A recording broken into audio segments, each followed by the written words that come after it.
지금은 나그네 되어도 화려한 천국에 모자라가니 이 세상 있을 때 주 예수 위하여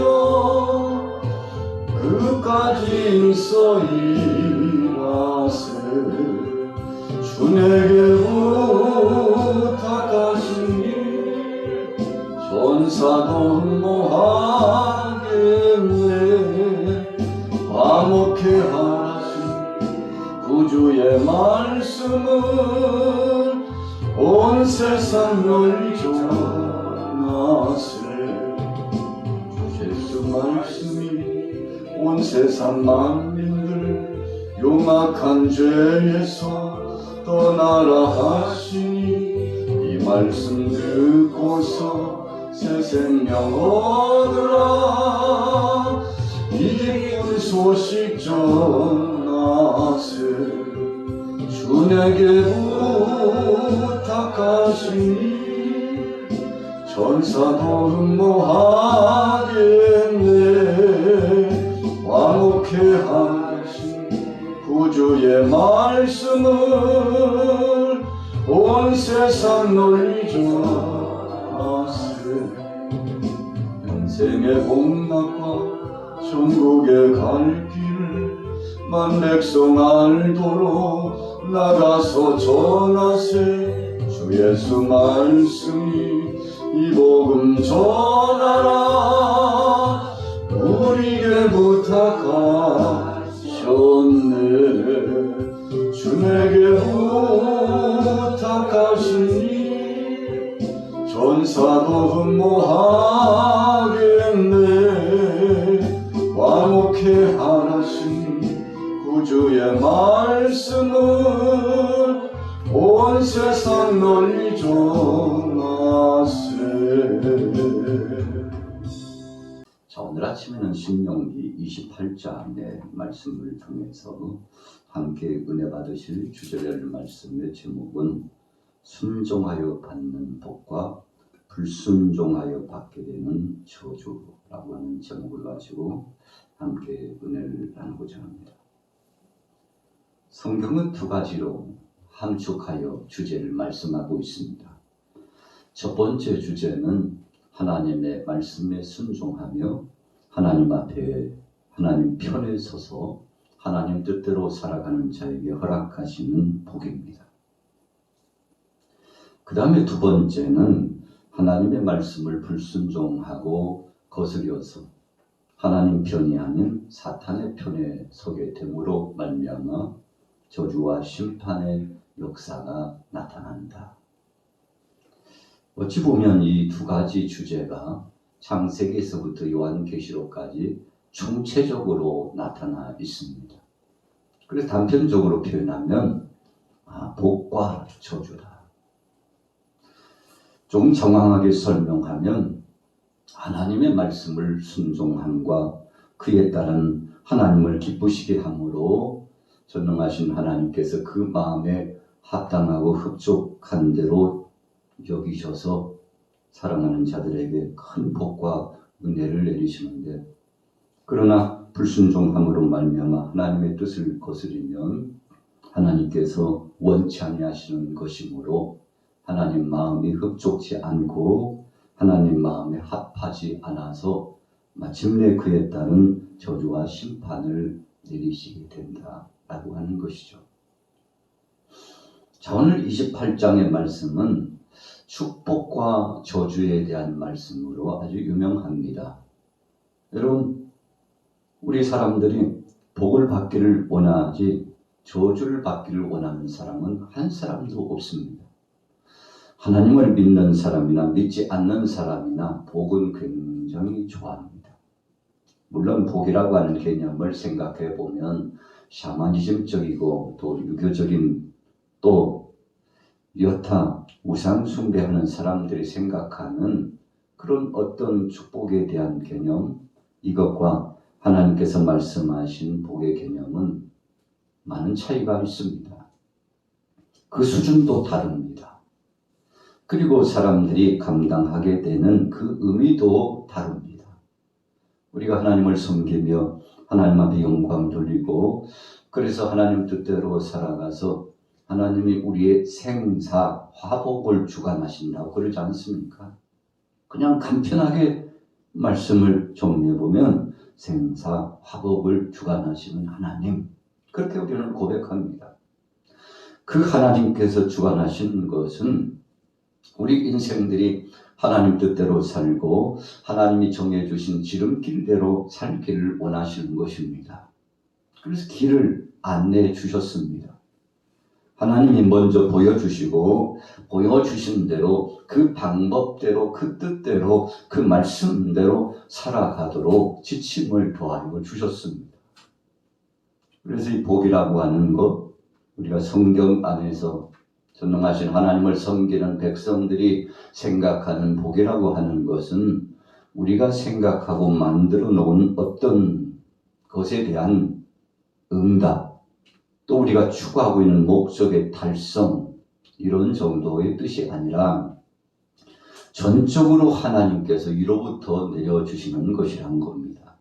그래서 세상에 샤머니즘 쪽으로 그냥 미신을 믿고 복을 구하는 사람과 우리 신앙인들이 하나님께로부터 받아 누리는 복과는 큰 차이가 있다는 것입니다. 간단하게 표현한다면 세상의 복은 자기가 원하는 바를 달성했을 때 복받았다고 하는 것이고, 하나님 편에서 받는 복이라고 하는 것은 내가 생각했던 것보다, 내가 그렸던 그림과 같은 목표보다도 하나님께서 정하여 주시고 하나님께서 뜻하신 것에 나 자신이 맞추어서 그분의 마음에 합한 대로 살아가며 또 그분이 주신 것을 감사감격하게 되는 순간을 의미합니다. 여러분, 그래서 하나님 앞에 받는 복은 위로부터 내려진다, 그렇게 여겨지는 겁니다. 마치 하늘에서부터 비가 내리는 것처럼 그렇게 위에서부터 내려지는 겁니다. 땅에서 생각하고 자발생적으로 무언가를 추구하고 목표하는 것하고는 너무나 차이가 많다는 것입니다. 그래서 예수님께서도 겟세마네 동산에서 만백성들을 위해서 중보자가 되시며 마침내 구속사역을 감당하시기 위해서 간절히 기도하실 때 아버지가 할 수만 있으면 이 잔을 내게서 지나가게 하옵소서. 그러나 나의 원대로 하지 마옵시고 아버지의 원대로 되기를 원하나이다 그랬습니다. 여러분, 세상 사람들은 인생들이 추구하는 목표가 달성되고 그래서 세상의 부귀와 영화나 또 세상 사람들이 생각하는 그것은 바로 기적이다, 출세했다 라고 생각하는 것이 이루어지면 참 대단한 사람이라고, 행복한 사람이라고, 복받은 사람이라고 그렇게 이야기를 하지 않습니까? 그런데 우리가 은혜 받기 전에는, 하나님의 사랑과 능력과 그 뜻을 알기 전에는, 예수님의 십자가 고난과 그 구속의 은총을 알기 전에는 옛 구습을 쫓았으므로 세상 사람들처럼 그렇게 생각했습니다. 여러분, 그러나 주님을 알고 나서부터는, 하나님의 은혜를 알고부터는 바라던 바도 달라지고 우리가 받고자 하는 복의 개념도 달라졌습니다. 그래서 예수님께서도 산상수훈의 말씀을 주시면서 귀한 말씀을 내려주실 때, 나를 섬기며 나를 따르다가 핍박을 받는 자는 복된 자다, 그렇게 말씀했어요. 그리스도를 따르다가 하나님을 믿다가 환난을 당하고 고통을 당하고 핍박을 당하는 것이 복이다. 너를 핍박하고 너를 해하려고 하는 자가 있으면 그 영혼들을 위해서 그들을 위하여 기도하라고 오히려 말씀하셨죠. 한쪽 뺨을 때리면 또 다른 한쪽 뺨을 베어주고, 겉옷을 달라고 하면 속옷까지도 줄 마음을 준비하고. 이런 세상적인 이치와 세상의 방법으로 보면 그것은요, 정상적인 복의 개념과 하나님의 은혜를 누리는 상황이 아닙니다. 그런데 예수님께서는 그런 상황 속에서 그것을 감당하는 복이라고 말씀하고 있습니다. 그래서 내 뜻대로 하지 마옵시고 아버지의 뜻대로 되기를 원합니다. 여러분, 진정한 복이 영혼 구원에 있었기 때문에 그렇습니다. 하나님 나라 확장에 있었기 때문에 그렇게 하신 겁니다. 그래서 이 땅 위에 하나님 나라가 이루어지기를 소원하시고 생명의 복음이 땅 끝까지 만백성들에게 선포되기를 원하셨기 때문에 예수님께서 구속사역의 최종적인 결단, 물론 성삼위 하나님께서 섭리 가운데 계획하시고 운행하시고 자정하시고 아버지께서는 계획하시고 성자 되신 바로 그분께서는 실천하시고 성령 되신 그분은 완성하시고 이렇게 해서 구체적으로 하나님의 이 섭리와 구속사역이 이루어졌잖아요. 이런 하나님의 계획하심과 뜻이 있었지만 이 땅에 내려오셨던 예수님께서는 우리의 모든 질고를 담당하시고 체험하신 분이기 때문에 인성을 지니시고 신성을 동시에 같이 지니신 분이시기 때문에 정말 우리 사람들이 가질 수 있는 갈등의 모습을 많이 비춰주셨습니다. 왜 그렇게 비춰주셨을까요? 우리의 모든 질고를 담당하시고 체험하신 분이기 때문에 아픈 것이 있으면 아프다고 하셨습니다. 고통스러운 것이 있으면 고통스럽다고 하셨습니다. 그래서 인간의 옷을 입고 이 땅에 구속사역을 진행하러 오신 예수님께서 겟세마네 동산에서 결단하시면서는 그 십자가의 무게감이 다가오자 굉장히 힘이 들으셨다는 것입니다. 여러분, 그래서 그 인성적인 모습을 그대로 드러내시면서도 신성적인 하나님의 뜻을 저버리지 않고 그것을 이루으셨던 분이 바로 예수님입니다. 그래서 할 수만 있으면 아버지의 뜻대로 되길 원합니다. 그래서 겟세마네 동산에 예수님의 결단적인 기도를 주님이 느끼셨을 십자가의 무게감이라고 그렇게 표현합니다.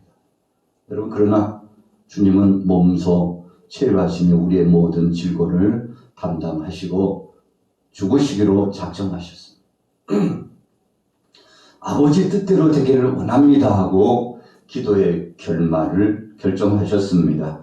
그래서 하나님의 영광을 드러내고 아버지를 기쁘시게 하기 위해서 최종적인 결단을 하셨던 것입니다. 그것이야말로 최고의 복이라고 생각하셨기 때문에 그렇습니다. 그래서 예수님께서 제자의 도에 대해서 말씀하시면서 나를 따라오려거든 자기를 부인하고 자기 십자가를 지고 나를 쫓을 것이니라 그렇게 말씀했어요. 여러분, 제자들에게 가장 좋은 것을 소개하신 분 아닙니까?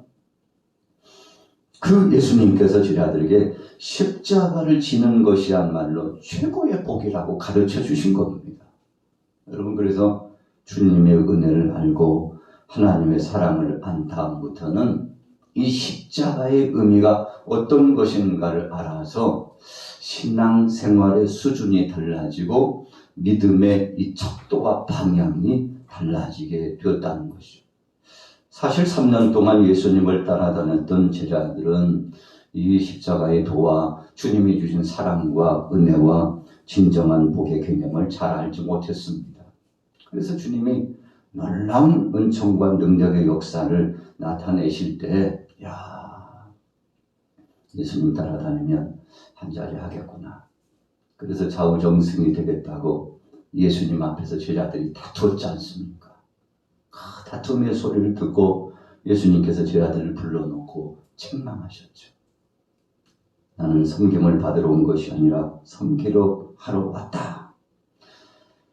의인이 온 것은 바로 병자를 고치기 위함 아니겠느냐 하시면서 주님께서 제자들에게 훈육하시면서 죄인을 구원하러 오신 예수님의 그 본심, 본질을 제자들에게 가르쳐 주시면서 친히 제자들의 발을 씻겨주셨던 예수님의 모습을 보게 됩니다.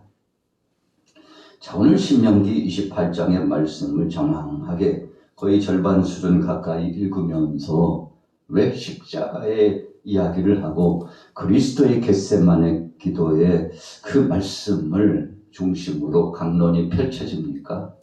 오늘 복에 대한 개념이 바로 일치되는 의미가 있기 때문에 그렇습니다. 여러분, 하나님의 말씀을 지켜 행하고 순종해야만이 쫙 드러나고 있는 엄청나게 내려주신 복이 임한다고 말씀하고 있지 않습니까? 2절에 보세요. 내가 내 하나님 여호와의 말씀을 청종하면 이 모든 복이 내게 임하면 내게 이르리니 성읍에서도 복을 받고 들에서도 복을 받을 것이며 내 몸의 자녀와 내 토지의 소산과 내 짐승의 새끼와 소와 양의 새끼가 복을 받을 것이냐. 등등등 계속 복에 대해서 말씀하고 있습니다. 그런데 시작이 어디에서부터 시작되고 있습니까? 여호와의 말씀을 청종하면 그랬어요. 사실 그래서 이 신명기 28장의 말씀은 청종이라고 하는 문맥을 잘 해석하고 묵상하면 그 속에 답이 있습니다. 여러분, 청종이라고 하는 의미가 무엇입니까? 귀를 열고 하나님의 말씀에 귀를 기울여 그분의 말씀을 받기 위해서 엎드렸다는 뜻입니다. 그래서 그분의 말씀이 마치 항아리에 담겨지고 큰 대야에 담겨지고 그래서 그 말씀이 받아줘서 그 말씀을 흡수하는 것처럼 귀를 열고서 하나님의 말씀에 귀를 기울여 나가는 것입니다. 또 눈을 열고서 그분을 바라보며 철저하게 경외하고 바로 이분 외에는 내 삶을 좌지우지할 어떤 것도 없다. 그래서 이분이 바로 생사화복을 주관하시는 분이라고 인정하고 이 눈높이를 하나님의 눈과 함께 맞추어서 그분을 바라보고 그분을 경외한다고 하는 의미가 청종이라고 하는 말씀의 의미 속에 있는 것입니다. 여러분, 그래서 약속의 땅 가나안 땅에 들어가서 귀를 열고 하나님의 말씀을 귀를 기울여서 그 말씀에 순응하고 그 말씀에 쫓아 실천하고 그 말씀이 우리를 살린다는 것을 알고 그분의 말씀 뜻대로 집중하면 하나님께서 그 땅에 복을 주시고 책임져 주실 것임을 이 백성들이 알게 되었습니다.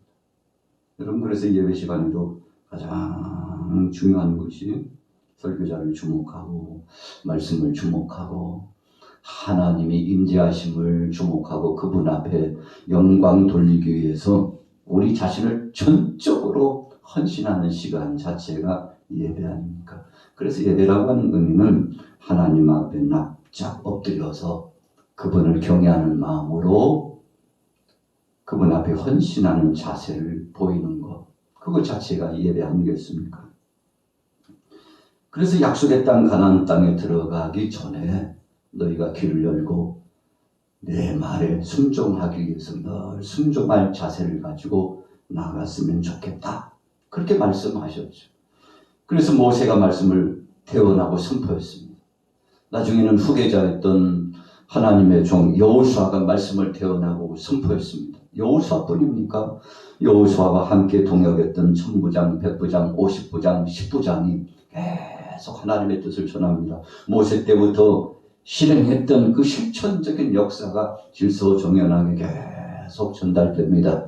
여러분, 하나님의 말씀이 주어졌지만 어떤 사람들은 즉시 순종하는 사람이 있는가 하면 어찌 생각하면 어떤 사람들은 절대적으로 순종하지 않는 사람도 있습니다. 여러분, 신앙의 수준은 바로 그런 차이예요. 똑같은 상황인데 어떤 사람들은 즉시 하나님의 뜻을 알고 실행에 옮기지만 어떤 사람들은 그렇지 못하는 것입니다. 그래서 약속의 땅 가나안 땅에 들어가서 정말 복받는 비결이 무엇이뇨? 하나님 말씀에 귀를 기울이는 것이었습니다. 일상이 그렇게 되는 것입니다. 매일 매 순간 그렇게 되는 것입니다. 그래서 일용할 양식이 하나님의 말씀이라고 예수님께서 말씀해 주시지 않습니까? 말씀을 먹지 않으면 죽는다. 그래서 하루를 시작하면서 오늘도 저와 여러분들이 신명기 28장의 말씀을 열고서 묵상하게 되었습니다만 여러분이 방대한 말씀 묵상하면 묵상할수록 힘이 나고 소망이 넘치고 위로가 되고 치료와 회복이 되지 않습니까? 오늘 하루 동안 본문의 말씀을 묵상하면서 정말 내가 주님의 말씀에 귀를 기울여 열고 있는지 아니면 악한 권세, 세상의 소리에 길을 열고 있는지 생각해 보면 되는 거 아니겠습니까?